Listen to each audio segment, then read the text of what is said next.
I watched with satisfaction as 2 trucks pulled up to my house, the hum of their engines marking the beginning of something I had waited for with cold, calculated anticipation.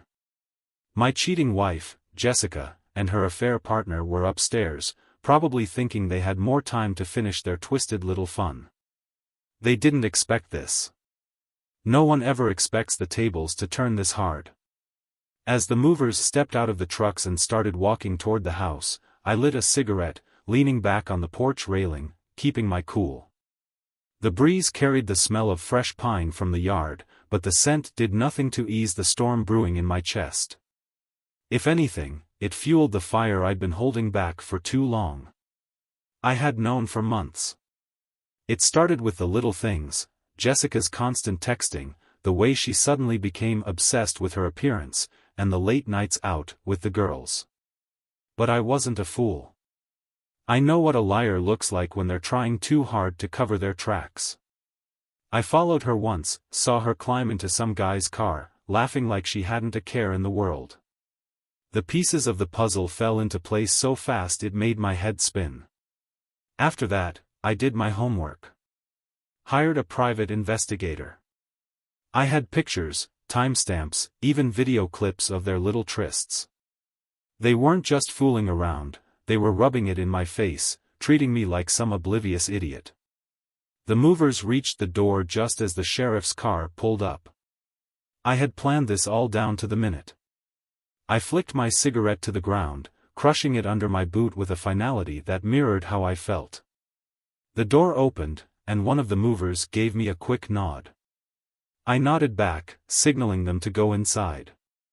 Meanwhile, Jessica and her boy toy were probably still under the covers, thinking the world was on hold for their disgusting affair. The sound of footsteps downstairs wouldn't reach them until it was too late. I could only imagine their faces when the bedroom door would fly open, and instead of seeing me ready for another pointless argument, they'd see my backup plan, removal trucks and a uniformed sheriff about to kick them out of the very house they had defiled. I grinned as I watched them rush downstairs, half-dressed, panic smeared across their faces. Jessica's eyes widened when she saw the movers already carting away the furniture, our furniture, the stuff I'd paid for, the things that had made this house a home. Her lover, some loser named Ryan, stood there like a deer caught in the headlights, unsure of whether to run or pretend this was some kind of joke. The sheriff, a burly man with a grim expression, stepped forward, speaking calmly but firmly.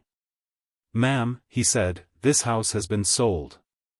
You have 2 hours to vacate or I'll have to remove you by force." Jessica turned to me, her face pale, trying to summon whatever manipulative charm she usually used to weasel out of trouble. "Tom, what's going on? You're not serious, right?" Her voice wavered, her panic barely hidden behind that fake innocence she was so good at. But I wasn't having any of it. "Serious as a heart attack, Jess," I replied coldly. "You and your boy toy better start packing your things. This house? It's no longer yours." Ryan, the idiot, had the nerve to speak up. "Man, this is crazy. You can't do this. We'll be out in an hour, just chill." I stepped toward him, my gaze drilling into his. "You should be grateful I'm not doing more than this, Ryan. You've got an hour. Maybe less if I feel like it." I could feel my pulse pounding in my ears, but I wasn't angry, not anymore. The anger had burned out, replaced by a kind of cold satisfaction. This was just the start of what they both deserved. For months, I had been the fool, but not anymore. Now, I was the one in control. Jessica stammered something, but I had already turned my back on them, walking toward my car. I had better things to do than stand there listening to her pathetic excuses. The sound of the movers loading up the truck was all I needed to hear. I didn't look back as I walked to my car. I could hear Jessica scrambling behind me, her footsteps loud on the hardwood floors we had once picked out together. Funny, how little those things mattered now. Everything we had built, everything that was supposed to mean something, it all felt like a lie, like a bad joke, and I was the last one to get the punchline. Tom. Tom, wait. Her voice had that shrill, desperate tone I'd heard before, usually when she was trying to talk her way out of trouble. She had no idea what kind of trouble she was really in this time. I stopped just before opening my car door, turning to face her. She stood there in the doorway, barefoot, wearing nothing but a robe she probably grabbed in a rush. Her hair was a mess, her face flushed, definitely not the look of a woman who'd just woken up from an innocent nap. Behind her, Ryan was lingering like a lost puppy, still shirtless, trying to figure out what the hell he was supposed to do. If I didn't hate him so much, I might have felt sorry for the guy. Tom, please, we can talk about this. What's going on? Jessica pleaded, taking a few steps toward me. You can't just sell the house without telling me. This is our home. I laughed, a sharp, humorless sound that felt like it cut right through the tension in the air. Our home? I repeated, shaking my head. Jess, this stopped being our home the minute you started bringing him into it. You made your bed, literally, and now you can lie in it. Just not in my house. Her eyes widened, but it wasn't shock. No, Jessica was far too clever for that. She knew she had messed up, she just didn't think I'd ever find out, let alone do something about it. She always underestimated me, thinking I was too blind or too weak to stand up for myself. Well, today was the day she learned how wrong she was. Tom, I'm sorry, okay? It was a mistake. I was confused, I didn't know what I was doing. She trailed off, her voice dripping with fake sincerity. I knew this script. I'd seen her use it before, when she wanted something, anything, from me. But this time, I wasn't buying it. A mistake? I echoed, keeping my voice steady. Sleeping with some random guy for months isn't a mistake, Jess. It's a choice. And you made it, over and over again. Ryan shifted uncomfortably behind her, but didn't say a word. Smart move on his part, if he knew what was good for him, he'd stay out of it. But Jessica wasn't going to let him off that easy. She turned, looking at him with a mixture of frustration and desperation. Ryan, help me out here. Tell him it wasn't like that. Ryan, however, was not nearly as confident as he had probably been just an hour ago, when everything was going his way. He glanced at me, then back at Jessica, clearly not wanting to get involved in this mess any more than he already was. Jess, maybe we should just go. I don't think. You don't think? Jessica snapped, cutting him off. Her true colors were showing now, the mask slipping as her anger flared. You've been all talk for months, and now you're just going to leave me here to deal with this? I leaned against my car, watching the scene unfold with a kind of detached amusement. If this wasn't my life falling apart in real time, it might have been entertaining. Jessica was unraveling, and it was clear that whatever fantasy she and Ryan had cooked up about their future was falling apart at the seams. Don't worry, Jess, I said, interrupting their spat. You won't be dealing with it for long. Like the sheriff said, you've got 2 hours to pack up and leave. You're out of time. Her face twisted with rage, and for a second, I thought she might actually try to hit me. But she didn't. Instead, she turned her anger back on Ryan, who was backing away like a guy who suddenly realized he was in over his head. You coward, she spat at him. You said you loved me, that we'd figure this out together. Ryan, looking more and more like a rat fleeing a sinking ship, mumbled something about not signing up for this and hurried out the door, leaving Jessica standing there, abandoned by the very man she had betrayed me for. It was almost poetic. I pushed myself off the car and walked back toward the house, stopping just inches from her. You know, I said, my voice low, I used to wonder if it was something I did. If maybe I wasn't enough for you. But now? Now I see it wasn't about me. It was about you, Jess. You're just a selfish, lying bitch who can't stand not getting what she wants. Her face contorted, but she didn't deny it. She couldn't. I didn't wait for her to respond. I walked inside, past the movers, who were almost done emptying out the place. This house, these memories, they didn't belong to her anymore. They were mine. And for the first time in months, I felt like I was finally taking them back. I walked inside, leaving Jessica standing in the doorway, probably trying to figure out how the hell her world had crumbled so fast. I could hear her shouting something behind me, but it was just noise at this point. I had moved past caring. The movers were efficient, just as I had instructed. They knew what they were doing, loading everything of mine into the trucks with swift precision. The things that mattered to me were packed away, while the rest of the furniture, the shared memories, and all the stuff I didn't give a damn about anymore, stayed behind. They were part of the past, a past I was ready to burn down. As I moved through the now empty living room, I felt a strange sense of relief. There had been so many nights where I sat in this very room, wondering what had gone wrong, where things had changed between Jessica and me. Turns out, the problem wasn't that I wasn't good enough, it was that she was never satisfied. That knowledge had been like a knife to the gut at first, but now it felt more like a clean cut, sharp, painful, but one I could heal from. The sheriff walked in, looking around at the half-empty house. He gave me a nod, acknowledging that things were progressing as they should. I'd paid off every mortgage bill, signed the papers, and made sure everything was legal and airtight. Jessica had no idea. She probably still believed she had control, that I'd never take this step. "You all right?" he asked, his voice calm but professional. I gave him a nod. "Better than I've been in months." "Good. Once the movers are done, she's got about an hour left to get out. If she tries anything, just let me know." I didn't think she'd try anything dramatic, but with Jessica, you could never be too sure. She was a master of manipulation, twisting situations in her favor until they were unrecognizable. But today, no amount of lies or crocodile tears could save her. The sheriff walked back out to his car, leaving me alone with my thoughts again. I could hear Jessica yelling at the movers from outside, her voice rising and falling in the same pattern it always did when she didn't get what she wanted. First came the anger, then the pleading, then the victim routine.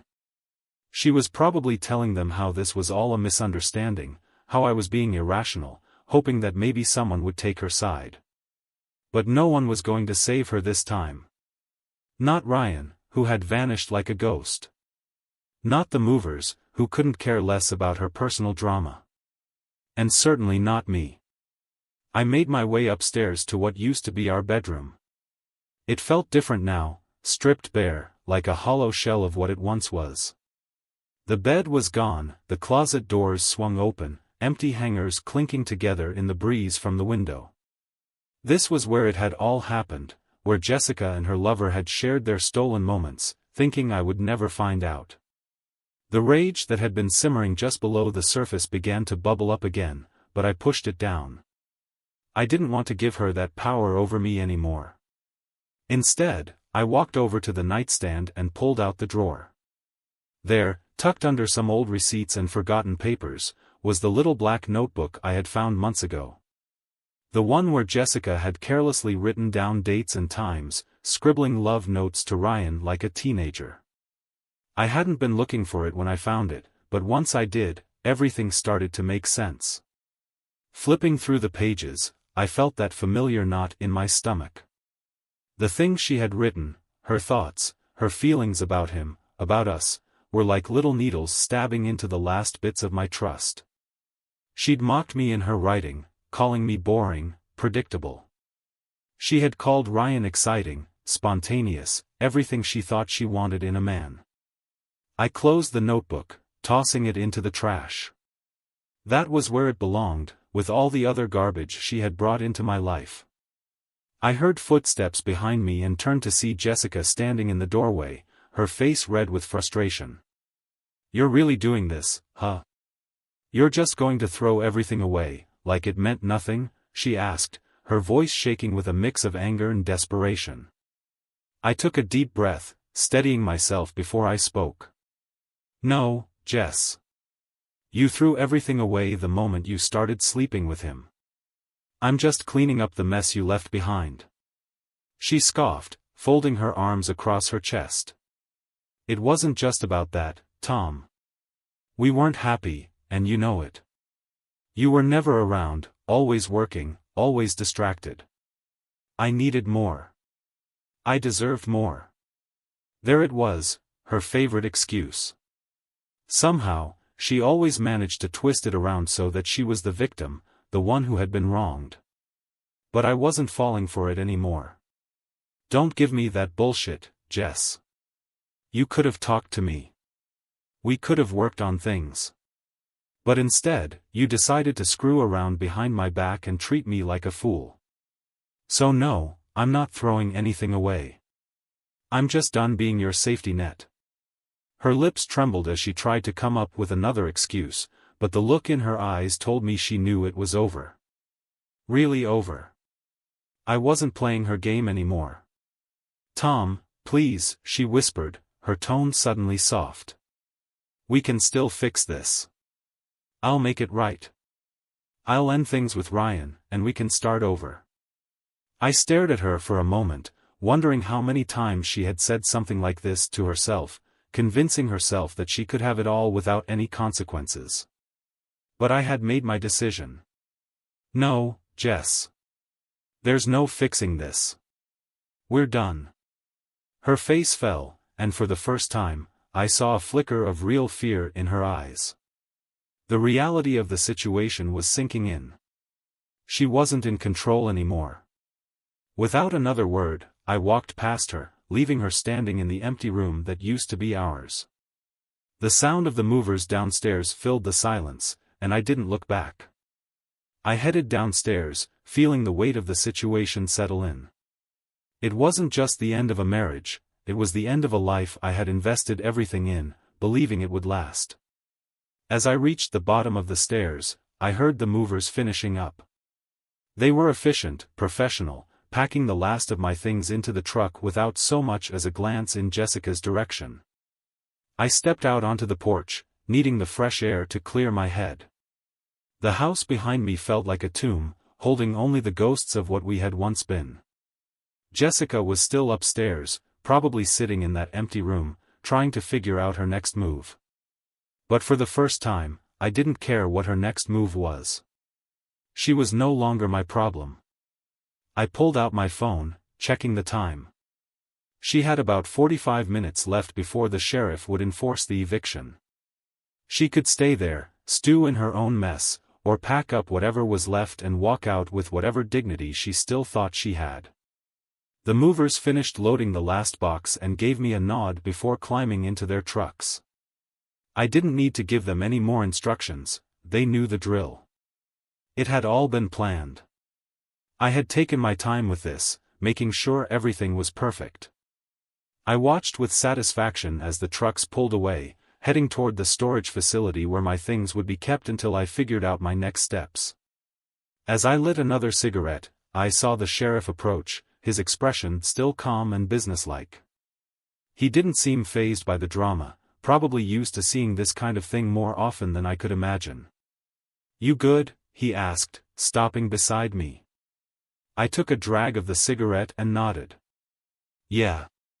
Just waiting for the clock to run out." He glanced back at the house, then looked at me again. "She's not coming out without a fight, is she?" I shrugged. "She'll come out. She knows this is done. She just needs time to figure out what that means." He nodded, understanding. "Well, you've got time. But once it hits, I'll have to move her out if she doesn't go willingly." I knew the sheriff was just doing his job, but the thought of seeing Jessica being physically dragged out of the house wasn't something I wanted. No matter how much she had betrayed me, we had shared a life together once. I wasn't cruel. I wanted her to leave, but I didn't want to see her humiliated like that. The minutes passed slowly as I stood there, watching the house, the cigarette burning down between my fingers. The memories of how things used to be flashed in my mind, our first day moving in, painting the walls, picking out furniture, and all the little moments that were supposed to build a future. But those moments didn't matter anymore. They were just a backdrop to a lie I hadn't seen coming. I heard the front door creak open, and Jessica finally emerged. She looked different now, defeated, broken, no longer the confident woman who had been so sure of herself just hours ago. Her suitcase dragged behind her, the wheels scraping against the pavement as she walked slowly toward me. Her eyes were red, swollen from crying, and her hands trembled as she gripped the suitcase handle. For a moment, she stopped in front of me, looking up with an expression that was a mix of desperation and sorrow. "Tom, please," she whispered, her voice barely audible. "I know I messed up. I know I hurt you. But can't we at least try to talk this out?" There it was again, that final attempt to pull me back in, to make me doubt my decision. But I was past the point of negotiation. There was no saving what she had shattered. I met her eyes, my voice steady. "There's nothing left to talk about, Jess. It's over." She opened her mouth to say something, but then closed it, realizing that nothing she could say would change my mind. Slowly, she nodded, a single tear slipping down her cheek. I didn't flinch. Jessica turned, walking down the driveway toward her car. I watched her go, the suitcase bouncing along behind her, and felt a strange sense of finality. This was it, the last chapter of a story that should have ended a long time ago. As she climbed into her car, I couldn't help but feel that this moment had been inevitable. Her car started, the engine rumbling softly as she sat there for a few seconds, probably still processing the fact that her life had just changed forever. I could see her gripping the steering wheel tightly, her knuckles white. She was trying to hold on, but there was nothing left to hold on to. With one last glance in the rearview mirror, she drove off, disappearing down the street, leaving me standing there on the porch. The sheriff walked over again, watching her car fade into the distance. "Well, that's that," he said, his tone flat. "Yeah," I replied quietly.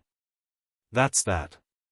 He gave me a final nod and headed back to his car, leaving me alone with the empty house and the fading smell of cigarettes and betrayal. I stood there for a long moment, letting the silence settle in around me. It felt heavy but also freeing. For the first time in months, I wasn't waiting for the next lie, the next excuse. It was all out in the open now, and there was nothing left to hide. I walked back into the house, the echo of my footsteps filling the empty space. The movers had taken everything that mattered to me, and the rest? It wasn't my problem anymore. I moved through the house one last time, taking in the emptiness, and with each step, I felt lighter, like I was shedding the weight of everything that had come before. When I reached the front door, I turned back one last time. The house, once filled with memories, now felt like a stranger's place, cold, distant, and unrecognizable. It wasn't mine anymore. I stepped outside, locking the door behind me, and walked toward my car. The future was uncertain, but for the first time in a long time, I didn't feel afraid. I felt free. The drive away from the house was surreal. For years, that place had been my anchor, home. But now, it felt like I was finally cutting the ties that had been holding me down, driving away from the wreckage of a life that wasn't mine anymore. As I drove, my mind played over the events of the past few hours, trying to make sense of how things had spiraled so quickly, yet so perfectly. The satisfaction of watching Jessica leave with her tail between her legs lingered, but the deeper emotions began to settle in, the ones I had been pushing down for so long. Anger, hurt, confusion. It wasn't just about the betrayal anymore, it was about everything we had built that had been tossed aside like garbage. I glanced at my phone, tempted to call someone, anyone, just to get the weight off my chest. But I wasn't sure who to call. My family had always been skeptical of Jessica, but I had defended her. My friends had their own lives, and the last thing I wanted was to show up with this mess hanging over my head. In a way, I felt alone. Not physically, I had people I could lean on, but emotionally. It was like the foundation I had trusted for so long had crumbled beneath me, and I was just now realizing it. The road stretched out in front of me, and I found myself driving aimlessly, no destination in mind. The sun was setting, casting an orange glow over the horizon, and for the first time in a long time, I didn't feel the need to rush home or check in with anyone. There was no Jessica waiting for me, no excuses to swallow, no lies to decipher. Just me and the open road. Eventually, I pulled over at a park by the lake, one I used to go to as a kid. I hadn't been there in years, but the place still had that same quiet charm. I sat on a bench by the water, staring out at the ripples as the wind blew gently across the surface. It was peaceful here, a stark contrast to the chaos of the day. As I sat there, the memories came flooding back. I thought about how Jessica and I used to come to places like this when we first started dating. Back then, things were simple. We'd sit for hours, talking about life, our dreams, the future. Everything seemed so clear, so full of potential. I was sure she was the one. I believed every word she said, trusted her with everything I had. But looking back now, I realized how blind I had been. The little lies, the excuses, they had started long before Ryan came into the picture. They had always been there, like cracks in the foundation, but I had chosen to ignore them. I had convinced myself that no relationship was perfect, that everyone had flaws. But I was wrong. This wasn't about imperfections, it was about betrayal, pure and simple. I pulled my phone out again, scrolling through the contacts. My thumb hovered over my best friend Nick's name. He had been there through everything, always the one to tell me to trust my gut. And my gut had screamed at me for months that something was off with Jessica. I had just been too scared to admit it. I hit call, and after a couple of rings, Nick answered. Tom? Hey man, what's up? His voice was casual, like we hadn't spoken about this disaster in ages. I guess he had no idea what was going on. Nick, I began, unsure how to even start. I did it. I ended it. It's over. There was a pause on the other end, and then Nick let out a slow whistle. You serious? What happened? I filled him in, telling him everything, from the affair, to the eviction, to the moment I watched Jessica drive off for good. The more I talked, the more it felt real. Saying it out loud made the weight of it heavier, but also clearer, like I was finally able to process what had happened. Damn, man, Nick said when I finished. I don't even know what to say. I knew things were bad, but I didn't think it'd get to this point. You holding up all right? I leaned back on the bench, watching the sun dip lower over the lake. I'm fine, I guess. I don't know. It's weird. I thought I'd feel more broken, you know? But honestly, I just feel relieved. Like I've been carrying this load for so long and now it's just gone. Nick was quiet for a moment, then he said, that's because you already grieved this relationship a long time ago. You just didn't let yourself admit it until now. Trust me, I've seen it in you for months. You knew it was over, you just weren't ready to let it go. I thought about that. Maybe he was right. Maybe, deep down, I had already accepted that our marriage had been dying for a long time. I had just been too stubborn, or maybe too afraid, to end it. I wanted to believe that things could change, that Jessica would come around, that we'd find our way back to what we used to be. But that was a fantasy. And today, I had finally shattered that illusion. Yeah, I said after a while. I think you're right. It's just strange, you know? I never thought it would end like this. Not with trucks, movers, and a sheriff watching her walk out of my life. Nick chuckled softly. Hey, at least you got some closure. Some people never even get that. Closure. That word hit hard. I guess that's what this was, wasn't it? The final nail in the coffin of our marriage. And even though it hurt, even though it felt like a chapter of my life had been ripped out and thrown away, I knew it was the right thing to do. "You need anything?" Nick asked. "Want me to come by or grab a drink or something?" "Nah," I replied. "Not right now. I think I just need some time to figure things out." "Alright, man. But if you change your mind, you know where to find me." I thanked him and hung up, pocketing my phone and leaning forward on the bench, my elbows resting on my knees. The lake was calm, the sky now turning shades of pink and purple as the sun set. I felt a strange kind of peace, like I was finally free from the weight I had been dragging around for so long. As I sat there, I thought about what came next. I hadn't figured that part out yet. Divorce was inevitable, but beyond that? I didn't know. But for the first time, I wasn't scared of the unknown. I wasn't scared of starting over. I was ready. The next few days passed in a blur.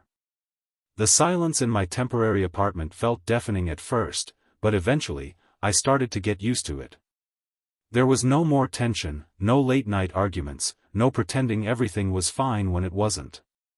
It was just me, alone with my thoughts, and for the first time in a long while, that felt like a good thing. I had already set the divorce papers in motion. I wasn't dragging this out any longer than it had to be. Jessica could keep whatever scraps of our life she thought were worth saving, but I was done with all of it. I had moved my things into storage, and was renting this place until I figured out my next steps. It wasn't much, just a small one-bedroom apartment downtown, but it was mine, and right now, that was all I needed. Nick came by one evening, bringing a six-pack and a pizza, trying to lighten the mood. He hadn't asked for details since our phone call at the lake, and I appreciated that. We didn't need to keep talking about Jessica or what had happened. It was enough that he knew. As we sat on the couch, Nick cracked open a beer and handed it to me. "You look better, man," he said, taking a sip of his own drink. "I mean, considering everything. How's it been?" I shrugged, taking a long gulp of the cold beer. "It's been weird. Quiet. I guess that's what I wanted though." Nick nodded, setting his beer on the coffee table. "Yeah, I get that. But still, this is a lot to go through. You talked to anyone else about it? Family, anyone?" I shook my head. "Not yet. I'll get around to it eventually, but I just needed some time to process everything, you know? It's hard enough admitting this to myself. I'm not ready for the pity looks from my family or the 'I told you so' speeches." Nick leaned back, stretching his legs out. "I hear you. But you know your family's got your back, right? They'll support whatever you need." I nodded, knowing he was right. My mom would probably smother me with concern, and my dad, well, he'd offer that tough love that I didn't exactly need right now. But Nick was right. They would support me no matter what. I just wasn't ready to face that yet. We spent the rest of the evening catching up on other things, sports, work, anything but the disaster that had been my marriage. It was nice to talk about something else for a change, to not have every conversation circle back to Jessica and the mess she had made of our lives. For a few hours, it felt like I was normal again, like this massive upheaval wasn't hanging over my head. But as the night wound down, and Nick left, the quiet settled back in, and my thoughts started drifting back to everything that had happened. As much as I tried to distract myself, the reality of the situation still hit hard when I was alone. The apartment was small, the walls too bare, the air too still. This wasn't where I was supposed to be. I should have been at home, in my own bed, next to a wife who loved me. But that version of my life was gone. It had never existed in the first place. Jessica had seen to that. I found myself scrolling through my phone, half out of habit, half out of some stupid hope that maybe she'd text or call, say something to make this all make sense. But there was nothing. Not a single message. She hadn't even bothered to reach out since the day she left the house. I guess that was just confirmation of what I already knew, she didn't care. Not really. I tossed the phone aside and lay back on the couch, staring at the ceiling. My mind wandered back to that night, the night I found out. The memory of it still burned like acid, the raw disbelief I felt when I saw the texts, the pictures, the videos. She hadn't even tried to hide it. I had picked up her phone to order us dinner. She was in the shower, getting ready for another night out with the girls, and I had no reason to doubt her, until the screen lit up with a message from Ryan. Some cheesy, intimate message about their next time, with a heart emoji. My hands had shaken as I unlocked the phone and scrolled through the months of conversations, the photos, the blatant proof of their affair. I remembered sitting there on the edge of the bed, feeling the ground fall out from under me. My heart pounded, my mind racing through every conversation, every excuse, every late night she had spent working or with friends. The pieces had all fallen into place, and suddenly, the last few months of my life made sense in the worst possible way. When she came out of the bathroom, toweling off her hair, she had that smug smile on her face, the kind she wore when she thought she had everything under control. I couldn't even look at her. I just handed her the phone, opened to her messages with Ryan, and watched as her expression shifted from confidence to shock, then to panic. She had stumbled over her words, trying to explain, trying to minimize it, but there was no minimizing this. I had all the proof in my hands, and her lies couldn't save her this time. That was the moment I knew things were over. Even before the confrontation, before the movers, before the sheriff, I had made the decision right then and there. There was no coming back from what she had done. She had made her choice, and now, I was making mine. I sat up on the couch, rubbing my face with both hands, trying to shake off the memory. It didn't hurt as much now, not in the way it had that first night, but the sting was still there. The betrayal still echoed in the back of my mind, like a wound that hadn't fully healed yet. But I was getting there. Slowly. Day by day, I was piecing myself back together. It wasn't easy, but I was learning to let go of the anger, to accept what had happened and move forward. I wasn't the same person I had been before, and maybe that was a good thing. I grabbed my phone again, scrolling through my contacts until I found the number I needed. It was time to call my lawyer, time to finalize the papers and make this thing official.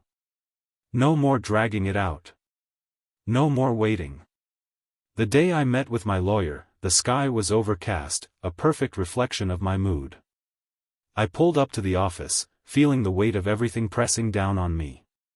Walking into that building felt like stepping into the final round of a fight I never wanted to be part of. But there was no avoiding it. This was how it had to end. Karen, my lawyer, was a sharp, no-nonsense woman in her mid-40s who had seen more than her share of broken marriages. Her office was neat and efficient, just like her.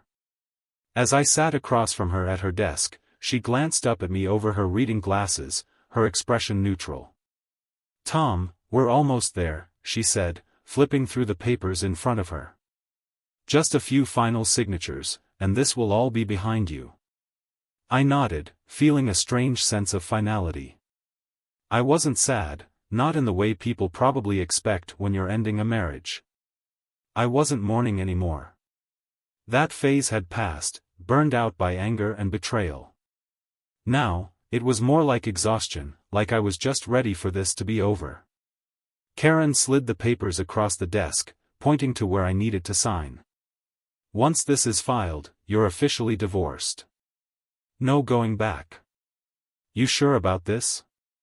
Her question wasn't accusatory. It was just her way of making sure I was ready for the consequences. I appreciated it, even though I knew my answer without hesitation. "Yeah," I said, taking the pen and scrawling my name across the dotted line. "I'm sure." She nodded, pulling the papers back and neatly stacking them. "All right, then. This will take a few days to process, but once it's done, you'll get a copy of the final decree.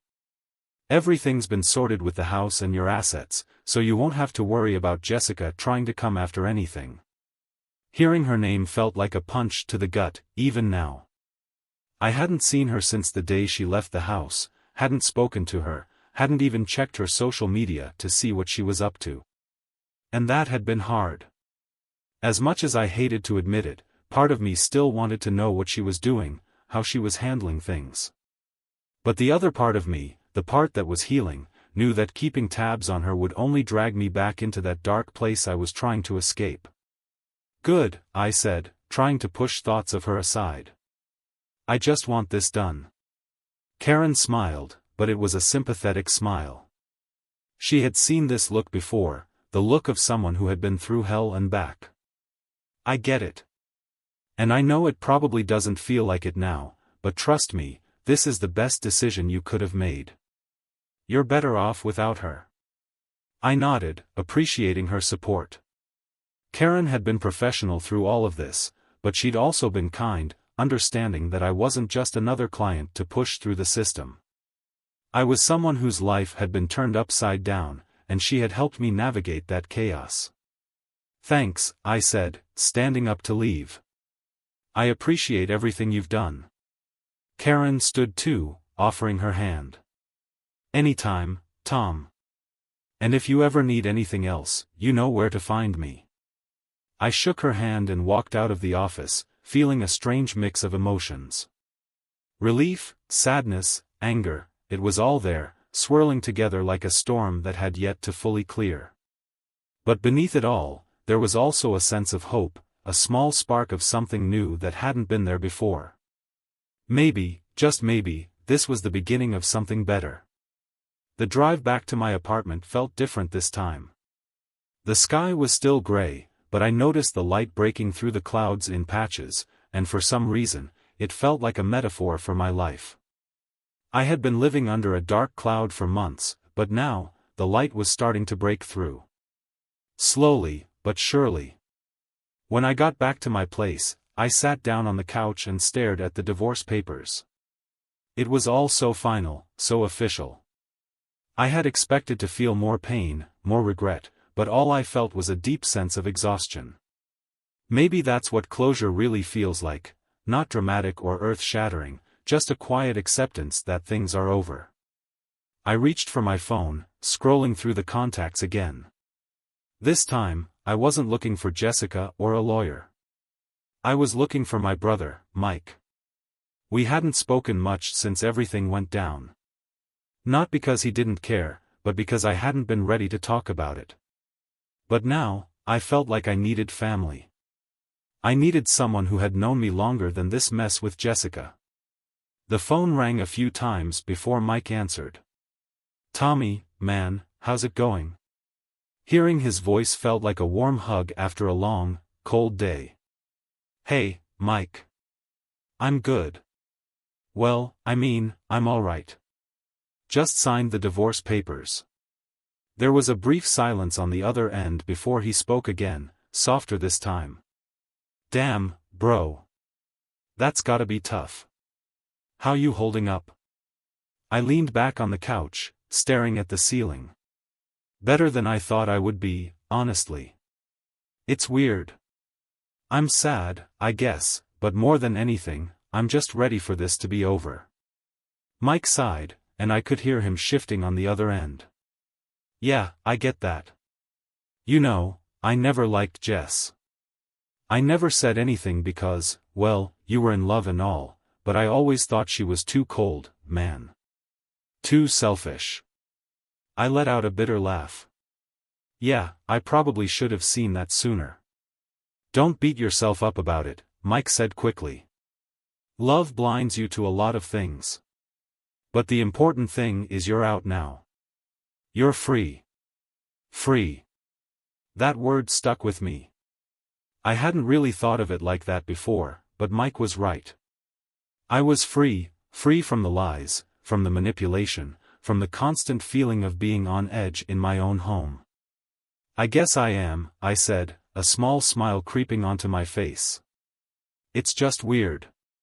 I spent so long trying to make this marriage work, and now that it's over, it's like. What now? What do I do with my life? Mike chuckled. Man, you do whatever the hell you want. You don't have to answer to anyone anymore. You can go on trips, meet new people, focus on yourself. You've been putting yourself last for too long. It's time to take care of you. I nodded, realizing how right he was. For years, I had been bending over backward trying to make Jessica happy, trying to keep our marriage together while she was out destroying it. I hadn't even thought about what I wanted in so long that I wasn't sure where to start. You're right, I said, feeling a little more hopeful. I think I needed to hear that. Anytime, bro, Mike replied. And hey, if you need a change of scenery, come stay with us for a bit. The kids would love to see their uncle. I smiled at the thought of spending time with Mike and his family, getting away from everything for a while. I might just take you up on that. After we hung up, I sat there for a moment, letting his words sink in. I was free. And while the road ahead was still uncertain, I had the power to decide where it would lead. The possibilities, for the first time in a long time, felt endless. The next morning, I woke up with a strange feeling of lightness, as if signing those papers had lifted a weight I hadn't even fully realized I'd been carrying. There was no Jessica in the bed beside me, no tension gnawing at my gut, no need to wonder where she was or who she was with. It was just me. And for the first time in years, that was enough. I made myself a cup of coffee and stood by the window, watching the city wake up. The sky was clear, the sun shining through in a way that felt symbolic, like the universe was telling me it was okay to move on. As I sipped my coffee, my mind wandered back to Mike's words the night before. Do whatever the hell you want. I hadn't thought about what I wanted in so long. My life had been wrapped up in Jessica's needs, her moods, her lies. But now? I had a clean slate. No baggage, no expectations. It was both terrifying and exhilarating. I sat down at the small kitchen table, staring at my phone.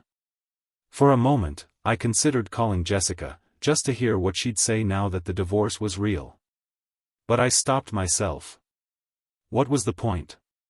She'd probably try to spin another web of lies, or worse, play the victim. I didn't need to hear it. Her chapter in my life was closed, and I wasn't about to reopen it. Instead, I opened my laptop and started looking at flights. Mike's offer was tempting, but I needed something bigger, something that would remind me I was more than just the guy who got cheated on. I needed to see the world, feel alive again. And as I scrolled through destinations, one caught my eye: Italy. I had always wanted to go to Italy. The culture, the food, the history, it was something I had dreamed about back when I thought Jessica and I would travel together.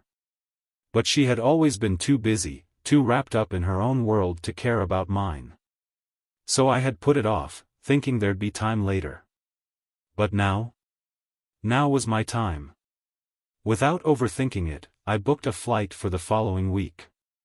Just like that, I had something to look forward to, a new adventure, one that had nothing to do with my past. Over the next few days, I felt a growing sense of excitement. I packed my bags, canceled the lease on my apartment, and arranged for my things in storage to stay put until I got back. I wasn't sure how long I'd be gone, but that was the beauty of it, I didn't have to know. For the first time in years, I didn't have a plan, and that was exactly what I needed. The morning of my flight, I stood at the apartment door, suitcase in hand, and took one last look around. It wasn't much, but it had been my refuge during the storm. Now, I was ready to leave it behind. I locked the door and headed to the airport, feeling like I was stepping into a new life. The flight was long, but I didn't mind. I spent most of it gazing out the window, thinking about how far I had come. The pain, the betrayal, it was all still there, lingering in the background. But it didn't control me anymore. Jessica had taken enough from me, and I wasn't about to let her steal my future too. When the plane touched down in Rome, I felt a rush of adrenaline. This was it. The start of something new. As I stepped out into the warm Italian air, I smiled to myself. For the first time in as long as I could remember, I wasn't running from something, I was running toward something. The first few days in Italy were a whirlwind. I wandered through the narrow streets of Rome, stood in awe beneath the towering architecture, and ate my weight in pasta and gelato. I met people, shared stories, and started to remember who I was outside of the mess that Jessica had created. I wasn't just a guy who got cheated on. I was more than that, more than I had let myself be in years. One afternoon, as I sat at a cafe in Florence, sipping on an espresso and watching the world go by, I realized something important. I hadn't just lost a wife, I had found myself. The man I had been before all the lies, before all the pain, was still there. And now, he was stronger, wiser, and ready for whatever came next.